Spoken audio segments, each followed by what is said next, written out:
and falsely accused me of SA. Now my family is contacting me after almost 10 years. I grew up in what was probably the most normal of households.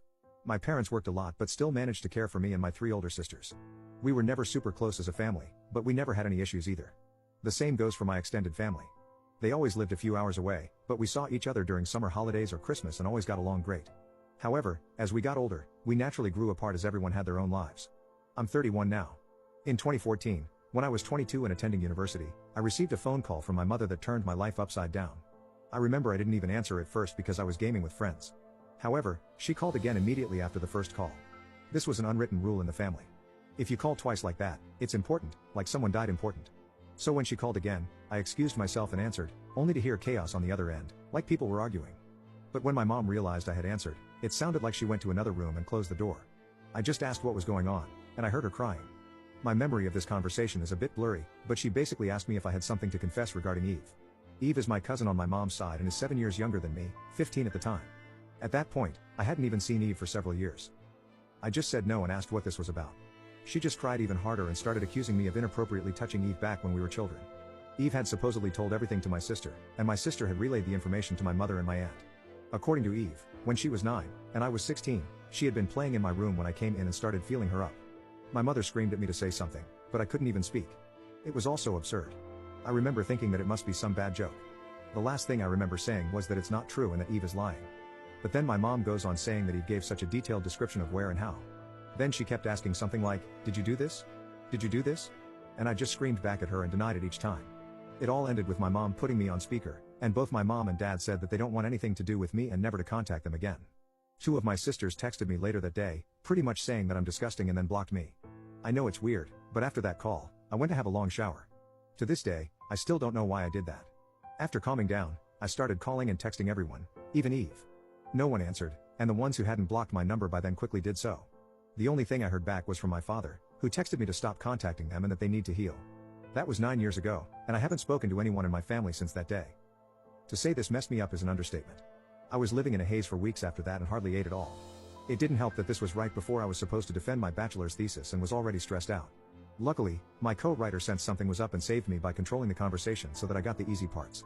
Without him, I'm sure I would have failed. Needless to say, no one came to my graduation. Then started the worst period of my life. I spent the first year expecting the cops to knock on my door and arrest me for what I had been accused of doing. I didn't land any jobs, I just lived off my saved money. I drank a lot and did oxy. I also grew resentful and violent. The only reason I didn't hurt anyone is that no one was around. My neighbor called the cops on me once after I had smashed a glass, but I managed to convince the officers that I had just dropped it, and they went away since there were no others inside my apartment. Instead of sleeping, I spent my nights planning how I could get revenge on Eve and make sure no one ever found out.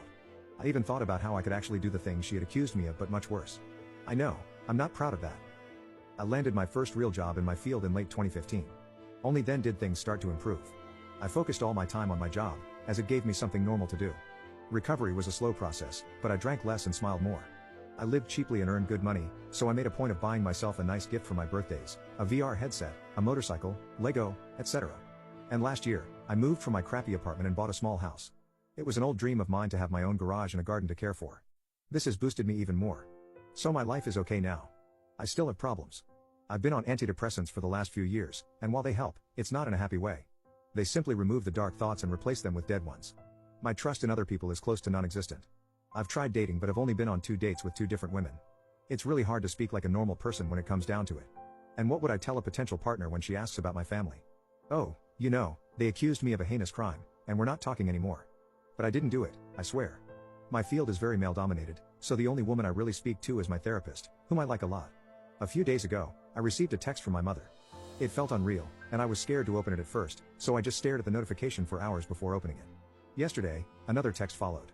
Translated, they basically say, "Hi, my name. It's been so long since we talked.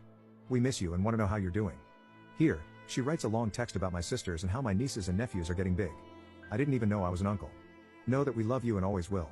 Love Mom and Dad. The second text said, "Hi, my name. We understand if you don't want to talk to us after what happened, but please listen. Last month, the subject of you was brought up at a family gathering. During this, Eve was downplaying everything that had happened to her. It got so awkward that she finally admitted that nothing happened and that she probably just dreamt it. We were all appalled by this.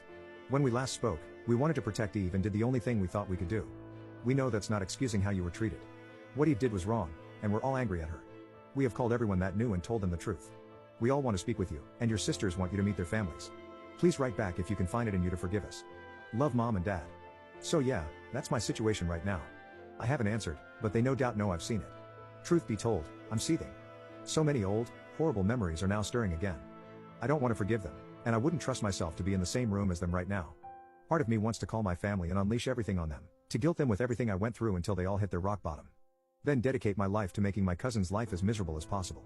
The other part wants to ignore them and continue with my okayish life with my motorcycle and my garden to keep me company.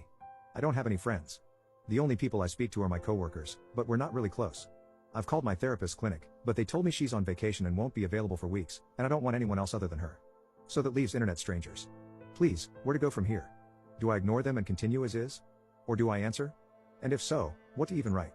I'm pretty sure meeting them in person would be a bad idea for the foreseeable future, but I'm not even sure how my life can improve from picking up those old threads. As embarrassing as it may sound, I've dreamed about the day when they apologize to me by throwing themselves to the ground and kissing my feet. Texting seems so anticlimactic now. Update 1. Hi, it's been a while since my last post, and I can't count the people asking me for an update.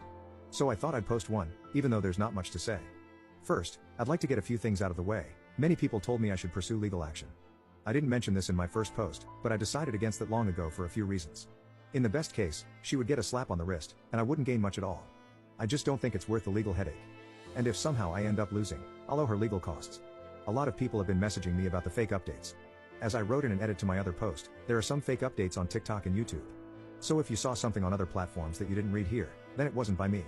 While I don't really care about people making fake updates, I just want everyone that saw my original post to know that these videos are not by me.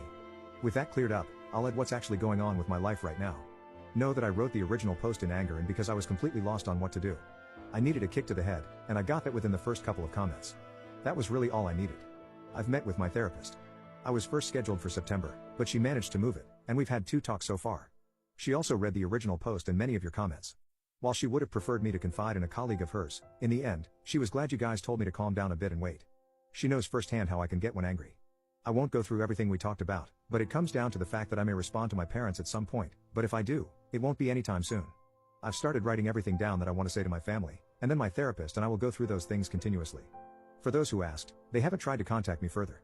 I will not be updating this issue anymore, nor will I be commenting unless it's something very important. I don't want to be rude, and I appreciate all the support, but it really is draining sometimes. I'd like to end by saying thanks again to all the people who've been wishing me well and checking up on me. And for the people writing to check that I'm still alive, don't worry. You don't have to do that. I'm off work for a while and not at the computer much. I'm busy painting my garage.